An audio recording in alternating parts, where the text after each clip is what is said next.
Patut sih masyarakat gitu, tapi kita bisa maklumin juga. Mereka juga harus lihat, harus lebih dekat lagi sama orang-orang yang bermain musik rock. Mungkin di antara Bumerang sendiri, mungkin saya pernah ya mengalami hal seperti mabuk itu pasti pernah saya. Sebelum main di Bumerang, sebelum ada Bumerang, saya sama Roy. Ini juga nakal dulu. Tapi itu mantan dulu, kita udah tinggalin jauh. Dan ini memang nggak munafik. Untuk saat ini mungkin masih minum, tapi cuman sebatas bir aja. Nggak sampai kita menekunin sampai jadi alkoholik, enggak. Kalau aku dulu memang sama kayak Henry, maksudnya pernah kayak gitu, suka minum macam-macam lah. Cuman setelah ada Bumerang, jadi ternyata harus lebih serius gitu ya. Jadi kesadaran dari kita aja, mulai pelan-pelan aja ditinggal. Penggunaan berbagai jenis obat bius di kalangan pemusik beraliran keras biasanya dianggap hal normal dan wajar. Ada yang menganggap sebagai penambah stamina saat tampil di panggung. Apa komentar mereka mengenai itu? Dari individunya masing-masing.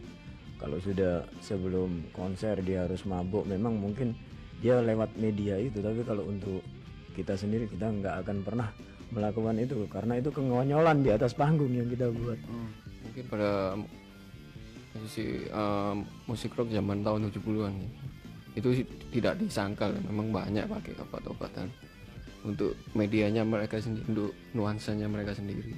Tapi sekarang sudah berubah kayaknya, enggak. Soalnya yang gini juga, musiknya Bumerang tuh kan keras, membutuhkan stamina yang ekstra. Jadi kalau kita pakai gitu mungkin malah bisa drop ya, sampai tengah itu nggak bisa sampai selesai gitu.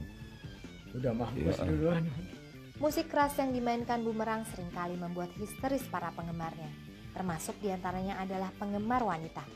Pernahkah mereka dikejar-kejar penggemar wanita?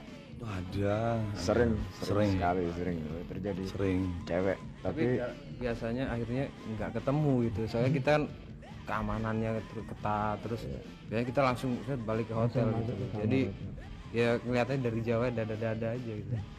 Justru paling sering kita cewek tapi lari, ternyata cewek itu binatang.